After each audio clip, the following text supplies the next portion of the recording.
Hey friends, happy Monday and welcome back to another week of What's for Dinner. If you're new here, hello and welcome. I am Taylor and I share What's for Dinner videos like this every Monday to hopefully motivate you to cook more for your family and give you some new meal ideas. This week's meals are a bunch of dinner requests from my husband Andy, except for one meal. One meal was something new that I tried, which was country fried chicken. That was basically at the request of Lily because she really wants country fried steak. But beef products are just so expensive right now. I was like, let's try something different. Let's do country fried chicken. So that is like the only new thing we tried this week.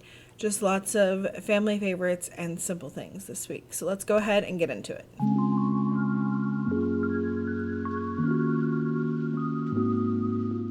Starting off with Friday night, I made lasagna, and on the side of that we had salad. My husband Andy requests lasagna almost weekly.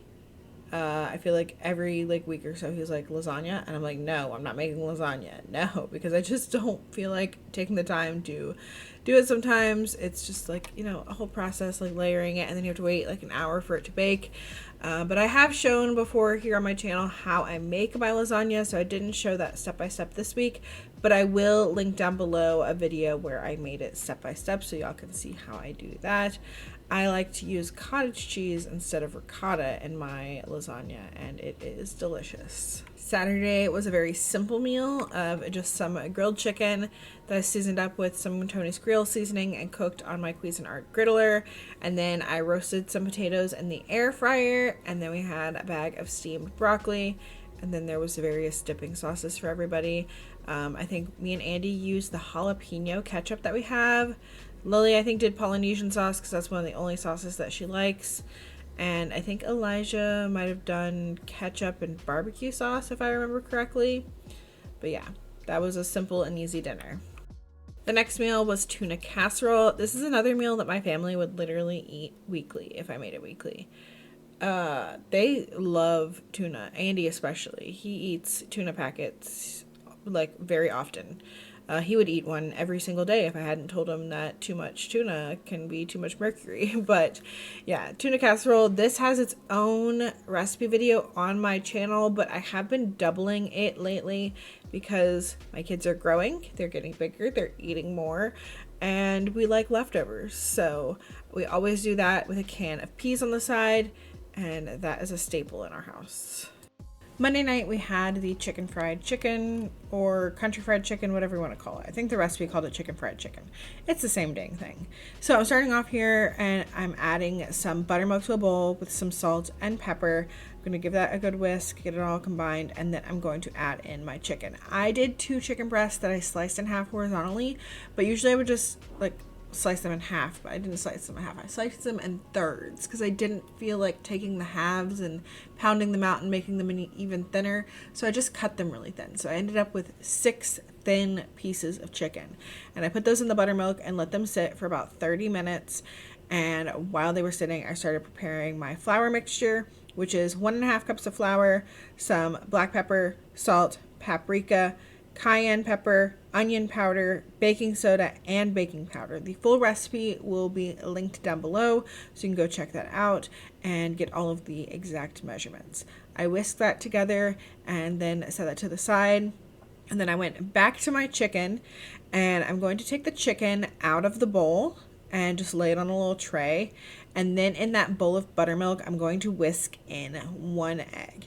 And then I'm going to start battering my chicken. So my chicken's already wet from the buttermilk. I'm going to dip it into the flour, back into the buttermilk egg mixture, and then back into the flour, and then set it to the side to get it ready for frying. And I'm going to repeat that with all of the pieces of chicken. You will notice one of the pieces of chicken I forget to put in the flour first, and I dip it straight into the milk and then into the flour.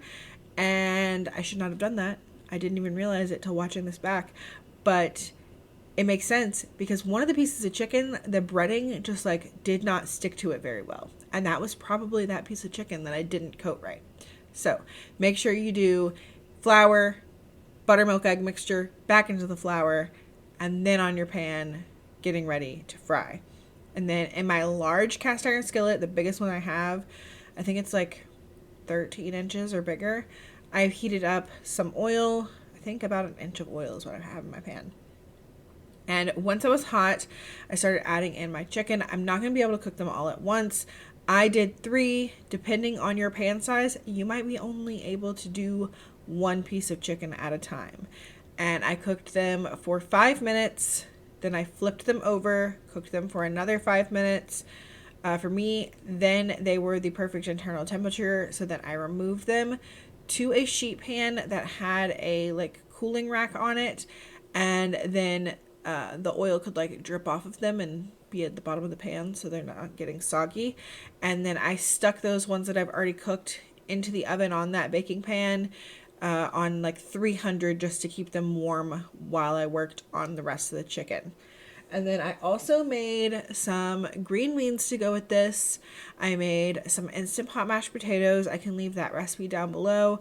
And then this also had a recipe linked to it for some white gravy. It was not my favorite white gravy. I think I would try something else next time. I probably won't even make the same country fried chicken next time. I'll probably try a different recipe. I saw one that had hot sauce in it. Might give that one a try next time. But this was really good. We all really enjoyed it, and they will ask me to make this again. I'm sure of it. Tuesday, Andy requested that I make the big crock pot full of pinto beans and then salsa chicken in the Instant Pot and some white rice. So I made it. It's super cheap, super easy. You do let the beans cook like all day in the crock pot, but they turn out so good, and it's so many meals. I actually ended up freezing some of the beans because we had too much food that needed to be, and I was like, well, we're going to try freezing these pintos and see how they turn out when I thaw them out later. But my family's absolutely loving this meal. And then the next night we had chili. I made a big crock pot full of chili. It was Wednesday, the night before Thanksgiving, and I knew I wanted something like to carry over leftovers because I didn't make a big Thanksgiving meal this year. So for Thursday, we had leftover chili for dinner. The kids actually had some tamales because we picked up tamales from someone. And then Andy had chili on top of tamales. And I vlogged on Thanksgiving to kind of show a little bit of what we did since I did not cook. So that will be up later this week so you guys can see like what we did for Thanksgiving. But now it is time for our weekly member shout outs. We gained another member. So thank you to all 22 of you who have chosen to be channel members of my channel. It really means a lot and it really helps out me and my channel. So thank you guys so much for being channel members. And if you're interested in being a channel member, you can become a channel member down below.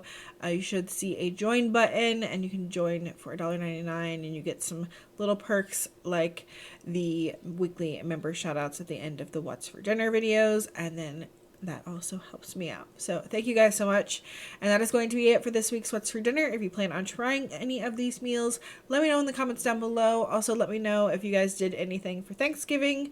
Did you cook? Did you go somewhere else? Or do you not even celebrate? Because I completely understand. It is basically just a day for me for like, you know, going and being with family. I hope y'all have a great week. I will see y'all in the next one. Bye.